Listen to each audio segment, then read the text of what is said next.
Sí que podemos dar paso entonces a la siguiente persona. Buenas tardes. Bueno, voy a empezar explicando aquello en lo que no me quiero centrar. Luego en el debate nos centraremos en lo que os dé la gana, ¿no? Pero seguramente en una reflexión, en un ámbito como este de la CNT, pero también en otros ámbitos, yo tengo igual más contacto con la corriente sindical de izquierdas, con absoluta facilidad saldrá como diagnóstico de las causas de los males del sindicalismo y de su ineficacia, de su fracaso, de la derrota de la clase obrera, la burocracia sindical. La burocracia sindical como la causante de todos los males. Y si nos centramos en el caso español, todavía hace 3 días, en un acto de apoyo a estos mineros de Cerredo que están condenados a prisión, salieron los pactos de la Moncloa, que yo creo que tiene una relación remotísima con este asunto de Cerredo, pero que parecen una especie de mantra: todos nuestros males proceden de los pactos de la Moncloa. Y si no hubiera habido pactos de la Moncloa, pues probablemente todo nos iría mucho mejor. Bueno, nos podemos poner de acuerdo inmediatamente. La burocracia sindical es una calamidad. Los sindicatos burocratizados, sin participación de los afiliados, sin respeto por las asambleas, con cargos que se profesionalizan y que se eternizan, son una calamidad. Y los sindicatos mayoritarios, que son básicamente burocráticos en su estructura y en su funcionamiento, son criticables desde muchísimos puntos de vista.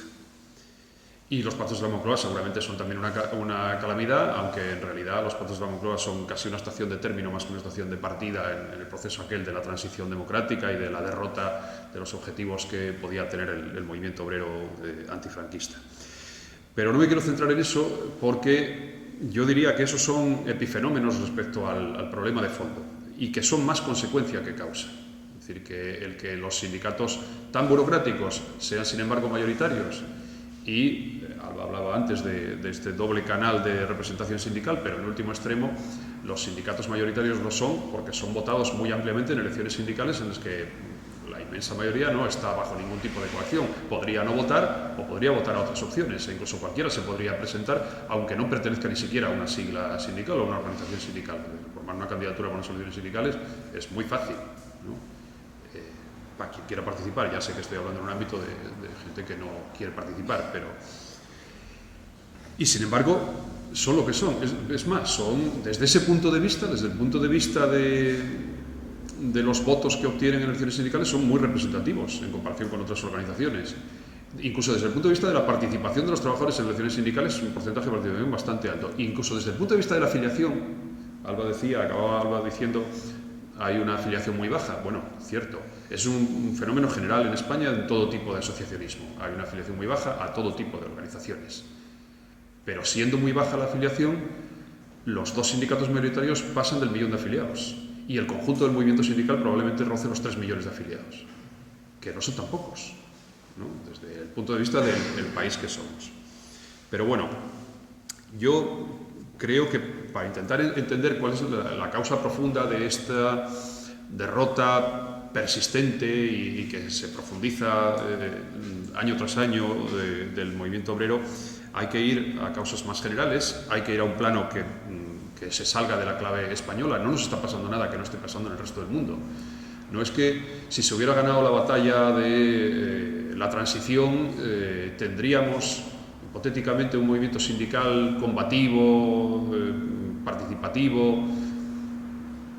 Seríamos el único país de Europa Occidental o el único país del mundo desarrollado, porque en ningún otro caso pasó. En Portugal hubo una revolución social prácticamente por las mismas fechas. No sé si los trabajadores portugueses o los sindicatos portugueses son sustancialmente diferentes de los nuestros. Más bien me parece que a nosotros nos pasó lo que pasaba en el entorno en el que nos desenvolvemos de todo el mundo desarrollado, y por lo tanto ahí hay una corriente muy poderosa que excede nuestros propios males y las heridas por las que sangramos, ¿no? Entonces, yo tengo a veces la impresión de que esta atribución de culpa a las burocracias sindicales como traidores, vendidos, entregados, y a la derrota de la transición, nos deja en una clave que son sermones cargados de fuerza moral, sí, pero también cargados de impotencia. Es decir, ¿contra eso qué? Eso son batallas perdidas. Es decir, pasó ya. ¿Y por qué no fuimos capaces de dar la vuelta a eso? ¿Por qué los trabajadores no abandonaron a esas burocracias sindicales o por qué no optaron por otras alternativas o por qué no son capaces de pelear con más eficacia? Bueno, pues en alguna otra parte deben de estar las causas.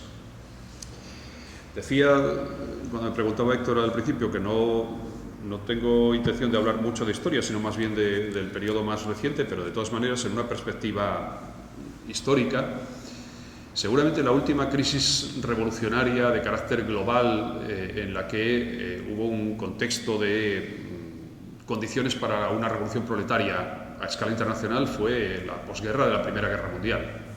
El periodo de primero los soviets y luego toda la crisis que llega con el final de la guerra y la coyuntura que, especialmente en Europa, pero incluso fuera de Europa, da lugar a una radicalización, a una intensificación de las luchas obreras y a movimientos que no son solo repúblicas de consejos obreros en Baviera o en Hungría, sino que son también las ocupaciones de fábricas y los consejos de fábrica en Italia, o una conflictividad que se extiende incluso a Australia o a otros continentes en esa coyuntura muy concreta. No es que ahí se acaben las pulsiones revolucionarias de la clase obrera. Eso lo podemos encontrar hasta los años 70 del siglo XX, lo podemos encontrar en los 60 y en los 70, en Argentina, por ejemplo, es decir, en distintos países de América Latina, pero particularmente en Argentina, un movimiento obrero muy radicalizado y muy combativo, con episodios como el Cordobazo, prácticamente de toma del control de una ciudad en una especie de revuelta obrera y en una perspectiva, en un discurso que es un discurso de clase y de transformación social. Lo podemos encontrar en los movimiento obrero del 68 y posteriores, lo encontramos todavía en el 77 italiano, lo encontramos en distintos contextos de los años 70. Yo creo que a partir de los 70 difícilmente encontramos ya eso. Encontramos un movimiento obrero que se bate en retirada, a veces algo más ordenada y a veces en desbandada, que libra solo luchas defensivas, ¿no? Y que además perdió el horizonte de la clase obrera o el proletariado como el sujeto revolucionario, como el sujeto que va a transformar la realidad. Y esa sí que es una derrota gorda, porque hasta los años 70 todavía es una moneda de curso legal el hablar de la clase obrera como la que va a traer un mundo nuevo, ¿no? Es una fe muy antigua, que arranca del 19 y que pervive durante gran parte del 20, pero que muere en ese entorno a medida que van avanzando los años 70 y del principio de los 80. Igual si hay que destacar una batalla y una derrota, pues igual es la de la huelga de los mineros contra la Thatcher, pero que es una derrota ya en clave defensiva, ya no en la clave ofensiva que tienen todavía algunos conflictos obreros de los años 70 en distintos países. La huelga contra la Thatcher es la victoria arrolladora y aplastante del neoliberalismo y del desmantelamiento de los derechos conquistados por una clase obrera que había luchado con éxito desigual, pero que había conseguido consolidar ciertas condiciones de vida, ciertos derechos y ciertas garantías que seguramente, como un espejismo, pudieron parecer como conquistas consolidadas. Nada de eso, nunca son conquistas consolidadas, desde luego las de la clase obrera mucho menos. Lo que nos pasó a partir de ahí es que dejamos de pensar en términos de lucha de clases, no porque la lucha de clases haya desaparecido, sino porque es tanto más eficaz cuanto menos conscientes somos de que eso es lo que está pasando. Que el conflicto, la crisis esta que nos están vendiendo es un conflicto de clases a gran escala y lo estamos perdiendo en todos los terrenos. Lo estamos perdiendo incluso en el terreno de la conciencia, de no ser ni conscientes de que eso es lo que está pasando. Ya sé que probablemente el público al que estoy hablando no haya perdido esa conciencia, pero el conjunto de la sociedad en la que vivimos la tiene totalmente perdida, ¿no? Bueno, lo que pasa seguramente es que hay desde la crisis que estalla en el año 73, la crisis del petróleo, una reconfiguración a grandísima escala del capitalismo y una reestructuración de las relaciones de clase, de las relaciones laborales y de las relaciones capital-trabajo a escala mundial de una magnitud enorme, con procesos que escapan en su mayoría, muchas veces escapan hasta la comprensión de los afectados, pero en cualquier caso escapan a su posibilidad de hacer frente a esos procesos. Y lo que nos llega a partir de ahí es, bueno, pues esto que dimos en llamar la globalización. La globalización en sí misma no es un fenómeno nuevo, simplemente se intensifica, se acelera y empieza a funcionar a una escala mucho mayor y mucho más intensa. Las fronteras nacionales siguen teniendo, las fronteras de los estados siguen teniendo sentido en términos de tratamiento jurídico, por ejemplo, o de relaciones políticas, pero los procesos económicos y las consecuencias sociales que los procesos económicos tienen cada vez más tienen poco que ver con esas fronteras, con ese marco. Acabamos librando las batallas políticas en clave de un Estado, de una nación concreta, pero los procesos a los que nos estamos enfrentando están fuera o exceden con mucho el marco en el que libramos estas batallas. Es decir, ahí empieza un proceso de apertura de los mercados, de libre circulación de los capitales, de abandono de cualquier tipo de política en clave de mercados nacionales o de autosuficiencia, mientras se siguen poniendo trabas a los derechos. En realidad, el proceso que se da desde los años 70 hasta ahora es un proceso que da cada vez más derechos a la libertad de movimientos del capital y restringe cada vez más los derechos del trabajo. Los restringe en el ámbito local de los trabajadores que están en su país y en su lugar de residencia, su lugar de nacimiento, quiero decir, y lo restringe todavía mucho más a aquellos que se mueven buscando mejor vida en otros sitios. Eso viene acompañado de un proceso de deslocalización a gran escala. Es decir, simplemente si miramos dónde estaba el proletariado de la primera mitad del siglo XX o de las décadas centrales del siglo XX hasta los 60-70, el grueso del proletariado sigue estando en los países industriales, en los países desarrollados, en los países del capitalismo desarrollado. Bueno, pues miremos dónde está el proletariado ahora. A veces encontramos por ahí gente escribiendo, teorizando sobre que desapareció. No, desapareció de nuestra vista, porque no está aquí. Está en China, y está en la India, y está en Bangladesh, y está en América Latina. Ahí está el grueso del proletariado. Sigue habiendo un proletariado, incluso un proletariado industrial. Entonces, es decir, las nuevas tecnologías son ahorradoras de mano de obra, pero se sigue necesitando muchísima mano de obra para producir bienes materiales. Luego se hace mucho más dinero especulando y robando a gran escala, pero también se hace dinero produciendo bienes materiales que se venden en los mercados. Bueno, pues lo que nosotros consumimos se está produciendo en otros continentes en su inmensa mayoría. Yo a veces invito a mis alumnos a que cuando vuelvan a casa y se vayan a la cama miren las etiquetas de la ropa que llevan encima a ver dónde fue hecha. Y ese es un sector que es interesante porque el sector textil, que produce un bien de primera necesidad, que es un sector básico, es también el sector central de los inicios de la revolución industrial. Es decir, los que estudiamos historia, estudiamos la revolución industrial inglesa y la estudiamos vinculada a cómo se transforma el sector textil. Los que tenemos gusto por los clásicos, leemos a Federico Engels y nos cuenta cómo era la industria del textil en Manchester en los años 40, que la conocía muy bien porque para eso era empresario. Bueno, pues las descripciones de las condiciones de trabajo en el textil en la primera mitad del 19 y cualquier informe o cualquier estudio o cualquier reportaje que veamos sobre cómo está trabajando la gente en el textil en Bangladesh en el 21, es que es exactamente la misma cosa. Hay, sí, todo el cambio tecnológico que queráis en cuanto a las máquinas, al diseño y a la comercialización, pero las condiciones de trabajo es el mismo tipo de mano de obra incluso, mujeres y niños en su inmensa mayoría, trabajando hasta la extenuación por salarios que no dan ni para vivir. Exactamente lo mismo. Es decir, el capital desmanteló toda la industria textil en los países desarrollados, no quedan marcas que igual pensamos que son italianas o españolas o norteamericanas, los vaqueros o toda la ropa de Amancio Ortega o Benetton o no sé cuál, igual les ponemos una etiqueta de una nación, pero no se fabrican ahí. Quienes fabrican eso están en Asia fundamentalmente o en maquilas de América Latina y están trabajando exactamente en las mismas condiciones del 19, es decir, el capital fue capaz de desmantelar todos sus centros productivos donde los trabajadores tenían derechos y trasladarlos a lugares donde no hay derechos, que es la lógica del capital de toda la vida. No. Bueno, pues este es uno de los fenómenos frente a los que es extraordinariamente difícil resistir. Es decir, en último extremo, con sindicatos combativos o con sindicatos entregados y vendidos, ¿qué se puede hacer contra eso? Pues me temo que muy poco. Porque si el capital deja de tener interés en sostener la producción aquí y la traslada a otro sitio, la trasladó. Se libran batallas parciales y a veces hasta se ganan. Sí, tenemos aquí mismo en Gijón, hay una experiencia muy reciente de una multinacional que intentó deslocalizarse y por el momento no lo consiguió. Que había cerrado la fábrica.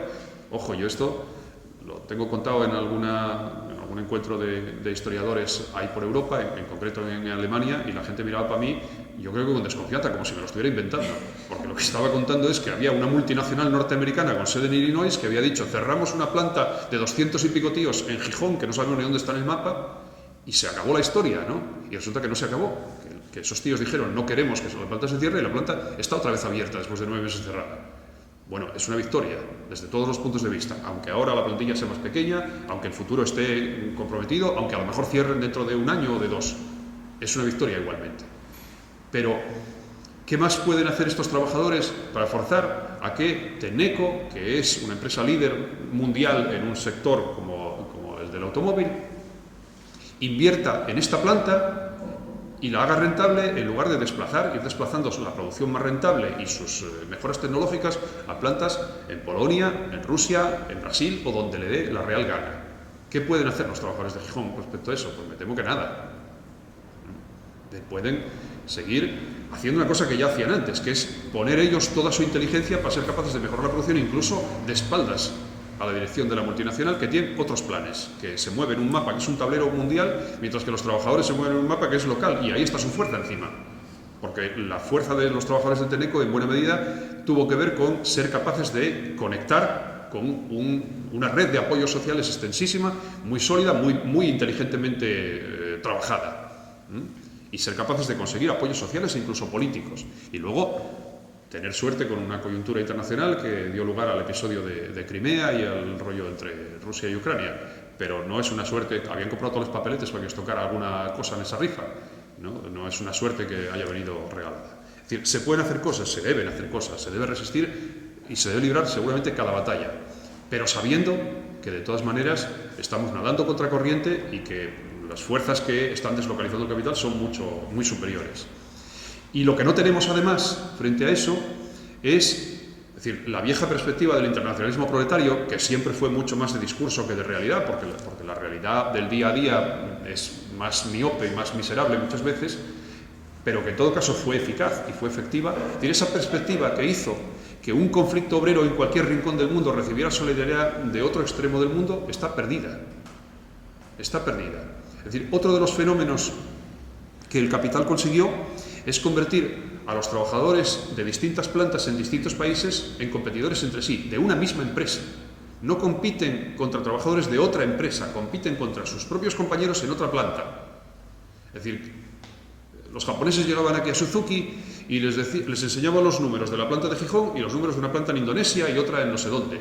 Decían, no sois competitivos, porque los indonesios producen más barato. Claro que producen más barato los indonesios, con lo que les pagan, ¿no? Sí, pero la lógica de la multinacional es, si en esta planta producen más barato, pues incremento la producción aquí y la reduzco en el otro lado. Hay ahí una serie de cambios tecnológicos que lo hacen posible. No era posible hace 100 años, porque simplemente los costes del transporte ya no eran asumibles, los costes y los plazos, porque no era posible controlar la producción en una planta tan lejos y garantizar una producción acorde con la calidad o con los estándares, pero ahora sí. Ahora eso se puede controlar a mucha distancia y con relativa facilidad. Y por lo tanto lo hace. Esto lleva aparejado otros procesos, por ejemplo, la descentralización productiva. Es decir, el gran modelo de fábrica de la industria de los años 60, de la industria de los años dorados de la posguerra mundial hasta la crisis de los 70, es una fabricona, muy del gusto de los asturianos, una fábrica enorme con miles de trabajadores. La planta de Mirafiori de Fiat en Milán, o la de Billancourt de la Renault en París, o la planta de la General Motors en Flint, cerca de Detroit. Estamos hablando de fábricas de 10.000, 15.000, 20.000, 25.000 trabajadores, trabajando todos para la misma empresa, regidos por el mismo convenio, representados por los mismos sindicatos, muchos de ellos sin una cualificación muy especial, porque son obreros masa, son obreros en una cadena de montaje que no les requiere cualificaciones especiales, pero eso sí, tienen una fuerza, que es que trabajan todos juntos, viven en los mismos barrios y cuando paran, para todo. Y además cuando paran son capaces de arrastrar detrás de sí a una ciudad entera, ¿no? Y conmocionan al país. Se acabó. Y se acabó. Hay un estudio magnífico sobre la fábrica que es mucho más pequeña y más periférica, pero que explica muy bien cómo se fue desarticulando eso, sobre la planta de Volkswagen en Landaven, en Navarra. Los obreros del polo se llama el libro.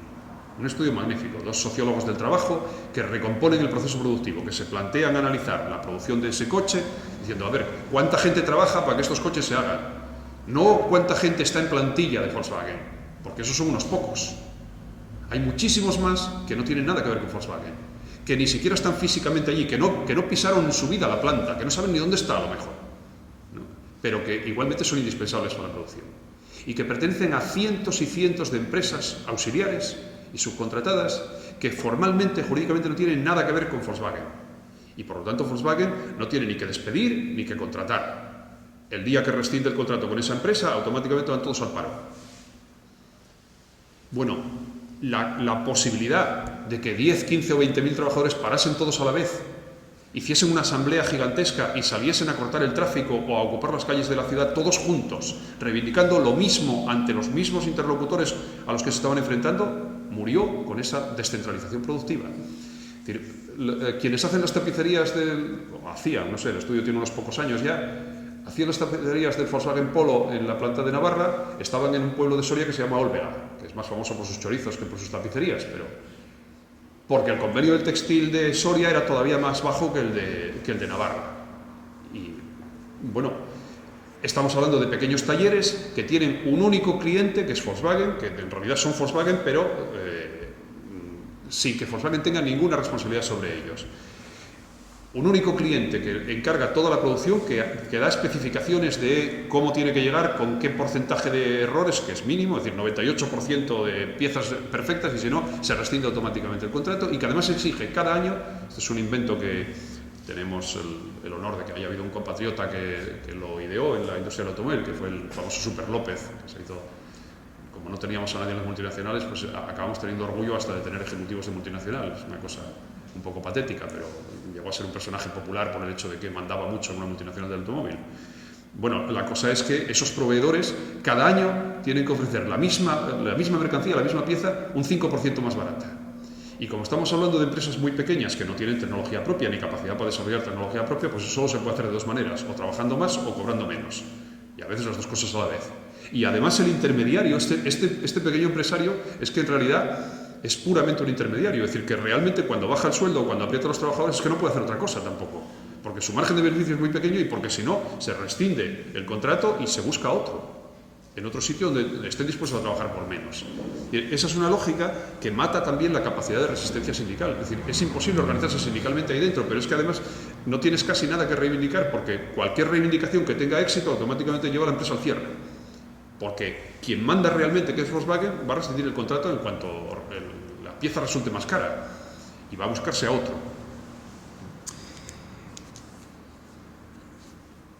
El resultado es que lo que antes centralizaba una única empresa, ahora lo hacen centenares de empresas que son de sectores distintos, que están en localidades distintas, de trabajadores que no se conocen entre ellos y que encima otra vez están compitiendo entre ellos. Es decir, los 3 o 4 pequeños talleres que fabrican la luna del retrovisor o el embellecedor de la rueda están compitiendo entre ellos, porque si hay uno que está produciendo más barato, va a haber más trabajo para esos y va a haber menos porque produzca más caro. Y contra eso hay muy poco margen que hacer, y el margen en todo caso tendría que estar en otro lugar, que sería en una legislación, y no van por ahí tampoco los tiros, como Alba nos contó, es decir, toda la legislación que en teoría debería de proteger a los trabajadores va siendo desmantelada sistemáticamente, reforma tras reforma, desprotegiendo cada vez más, dejando cada vez más en la indefensión. Esto nos lo visten, como la derrota es también ideológica, nos lo visten de flexibilidad y parece que suena hasta bien, pero es puramente decir, estar absolutamente a expensas del capital, y eso otra vez volver al 19, ¿no? Es como un camino de ida y vuelta. volver al 19. Es decir, el capital es dueño de ti, de tu trabajo, de tu tiempo y de tu persona. Es decir, trabajas las horas que sean necesarias o dejas de trabajar en el momento que eres prescindible o en el que no eres productivo. No tienes la posibilidad de escoger ni siquiera si haces horas extraordinarias o no las haces. Muchas veces no tienes la posibilidad ni de decidir si las haces ni de decidir si las cobras, que es lo que suele pasar. Es decir, que ese es un robo a gran escala, ¿no? Es decir, los millones de horas extraordinarias que se hacen y no se cobran. Que nadie se plantea ni pagarlas, ¿no? Es decir, pedir que te paguen las horas extraordinarias puede ser en sí mismo ya una causa de despido, porque ya es como una especie de desafío, está lleno, ¿no? Y eso, otra vez, en una situación de indefensión, de imposibilidad de hacer prácticamente nada.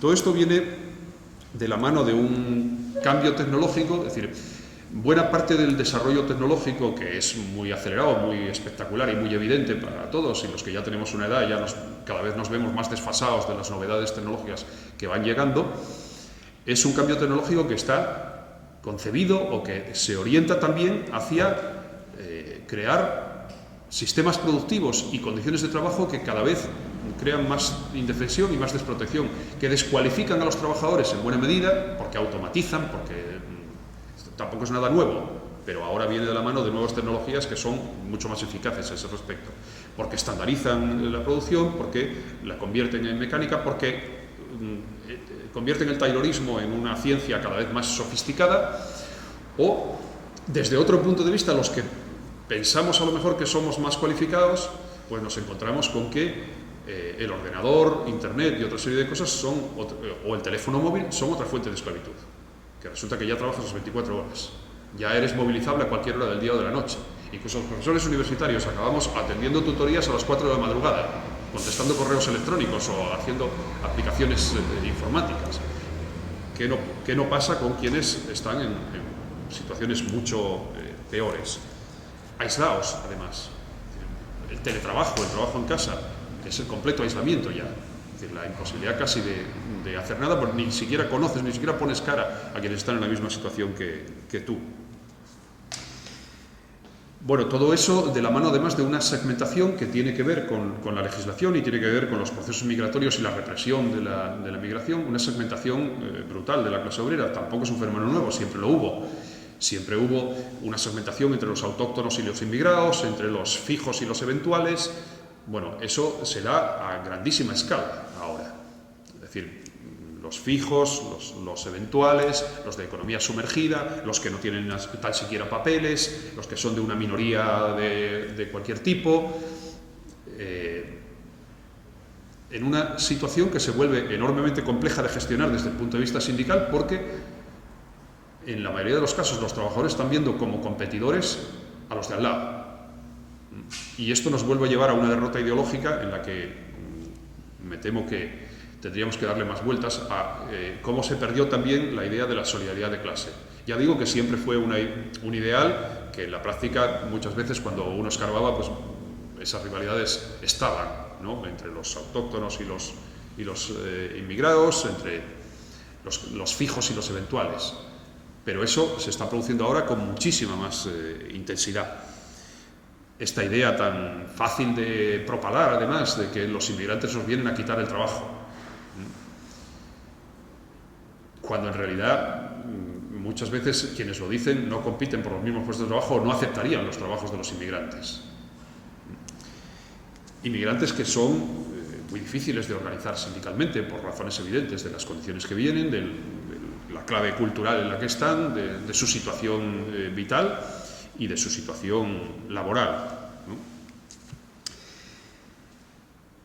Bueno, esto viene también de la mano de una desarticulación de la identidad obrera y de las bases de la sociabilidad obrera sobre las que se construía la cohesión.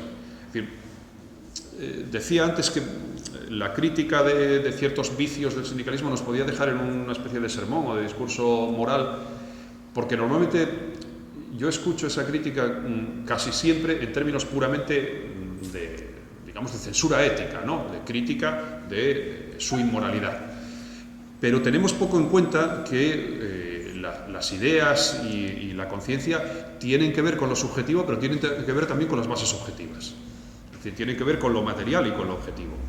Es decir, una clase obrera que construyó su cohesión sobre estar concentrados en fábricas y estar coexistiendo, conviviendo en barrios, en barrios o en núcleos de población, donde se fraguaba la solidaridad y donde se penalizaba la insolidaridad. Es decir, donde era posible penalizar a un esquirol o penalizar a un chivato, y penalizarlo socialmente, no en el momento que ocurría eso en el centro de trabajo, sino en su casa, convertirlo en un apestado. Es decir, que los que investigamos, no sobre épocas tan pasadas, sobre el periodo franquista, conocemos casos de gente que tuvo que emigrar después de haber sido esquirol o haber sido chivato porque se hizo la vida imposible en el lugar donde vivía. Bueno, esto está también en buena medida perdido, y está perdido porque no ejercemos esa presión sobre quienes son insolidarios o quienes son desleales hacia sus compañeros, pero también porque en muchos casos no tenemos ni posibilidad de ejercerlo, están fuera de nuestro alcance. Es decir, aquellos elementos de sociabilidad que estaban ligados al barrio, a la convivencia diaria, a espacios de relación que ligaban el trabajo con la vivienda, están en buena medida perdidos en un modo de vida en el que estamos mucho más encerrados de puertas adentro de nuestra casa. Los que ya tienen una cierta edad saben que los guajes se criaban en la calle, y ahora si los dejas en la calle vienen los de protección de menores y te quitan la tutela, ¿no? Es decir, se crían dentro de casa, ¿no? Y toda la vida lo hacemos cada vez más dentro de casas a las que ponemos puertas blindadas, ¿no? La gente te cuenta cómo en los barrios, en Cimavilla, las puertas tenían tarabica y durante el día estaban abiertas y la gente entraba, ¿no? Bueno, pues esos son cambios que están transformando también esos elementos que eran base de cohesión, elementos de solidaridad y también elementos con capacidad para penalizar a quien no respondía a eso.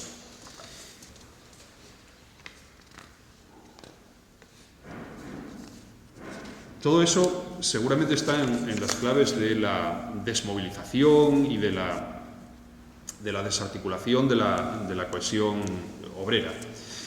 Pero, como os decía, hay otra derrota. Lo que describí hasta ahora básicamente fueron reestructuraciones del capital, lógicas de deslocalización, de globalización, de descentralización productiva, de cambios en las formas de organización del trabajo y las formas de funcionamiento del trabajo. Muchas veces convertir se están ahorrando mucho dinero en capataces y en encargados, porque convierten a los propios equipos de trabajo, en los sistemas de incentivos y de primas, convierten a cada uno en vigilante de sus compañeros, vinculando su salario al de los otros o vinculando tu salario al de un equipo, penalizando el absentismo, el escaqueo, no solo desde el punto de vista legal, que también. Ahora lo de ponerse enfermo se vuelve peligroso para la supervivencia como trabajador también. Bueno, pues además de eso, digo, hay otra batalla perdida, y no sé si esa es más irreversiblemente perdida, que es la ideológica. Hay una convicción que se fragua en el siglo XIX y que se consolida en el siglo XIX sobre el proletariado como una clase que per se está llamada a hacer la revolución y a cambiar el mundo, a derrocar el capitalismo. Esto, ya sé que igual no es el mejor sitio para venir a citar a Marx, pero lo voy a citar porque me parece que es una cita que encierra buena parte de las convicciones que en este aspecto eran compartidas, por otra parte, por todos los integrantes de la Primera Internacional, marxistas o no marxistas. Es un texto anterior a la Internacional. Es un texto de Marx y Engels de la ideología alemana de 1844. Y la cita dice literalmente: no se trata de lo que uno u otro proletario individual, o incluso el proletariado en su conjunto, pueda representarse a veces como meta. Lo importante es lo que el proletariado es y lo que está obligado históricamente a hacer. Pongo énfasis, lo que el proletariado es y está obligado históricamente a hacer, de acuerdo con ese ser suyo. Su situación de vida y toda la organización de la sociedad burguesa actual determinan de antemano su meta y su acción histórica de manera clara e irrevocable. Es decir, esto es una profecía, ¿no? El proletariado, por su propia naturaleza, tiene una misión que cumplir en la historia, y esa misión es derrocar al capitalismo. Esto son los proletarios que no tienen nada que perder excepto sus cadenas, y que cuando se emancipen a sí mismos como clase explotada, cuando tomen conciencia de su condición de explotados y sean capaces de emanciparse, van a emancipar a la humanidad entera, porque van a construir una sociedad sin explotadores y explotados. Bueno, que esto haya sido escrito en 1844 tiene mérito, porque yo no sé a dónde estaban mirando Marx y Engels cuando firmaron esto en 1844, pero no había nada en la realidad que apuntara en esta dirección todavía. Y lo hubo poco después. No había nada, porque en realidad en 1844 hay dos movimientos obreros activos en el mundo, que son el francés y el inglés. El francés es extremadamente débil, tiene oportunidades en coyunturas revolucionarias, pero a la altura de 1844 todavía nunca tuvo una expresión de clase independiente de sectores de la pequeña burguesía y de otros sectores populares. La tendrá 4 años después, en la Revolución del 48, por primera vez habrá una expresión estrictamente obrera en la Revolución del 48, y el movimiento obrero británico, que efectivamente es fuerte, es muy fuerte en este momento, es el cartismo, y el cartismo no es ni siquiera socialista. Es decir, no propone revolución social en absoluto, pide solo democracia. Están centrados en el sufragio, en el derecho de voto, y eso es todo. No es todo, bueno, es más complicado, pero eso es el núcleo del cartismo. No tienen un proyecto de derrocar el capitalismo para nada. Y sin embargo, Marx anticipa en el 44 que por ahí van a ir las cosas. Claro, lo fascinante es que generaciones, no una, sino muchas generaciones posteriores se lo creyeron. Es decir, el movimiento obrero fue construido en buena medida sobre esta convicción, que quien construía solidaridad, conciencia y organizaciones de clase estaba sentando las bases para cambiar el mundo. Y esa convicción se hizo fuerte a partir de la Internacional, se fortaleció más en el final del XIX y en el principio del XX, y pervivió hasta el último cuarto del siglo XX. Es decir, explica por qué los militantes obreros se jugaron la vida en torno a un ideal que era, en último extremo, un ideal de emancipación de la humanidad, no de mejora de las condiciones, no de subida de un porcentaje en un convenio, no de conseguir unas vacaciones o unos derechos determinados o mejores condiciones de trabajo, sino de cambiar el mundo. Y por lo tanto, cualquier militante en una organización obrera legítimamente se sentía como parte de un proceso que en muchos casos podía tener sentido para ellos pensar: yo no lo voy a ver, pero estoy trabajando para que mis hijos lo vean. Y esa convicción está desaparecida también. Y esa no sabemos muy bien cuándo nos la robaron, pero se nos fue, ¿no?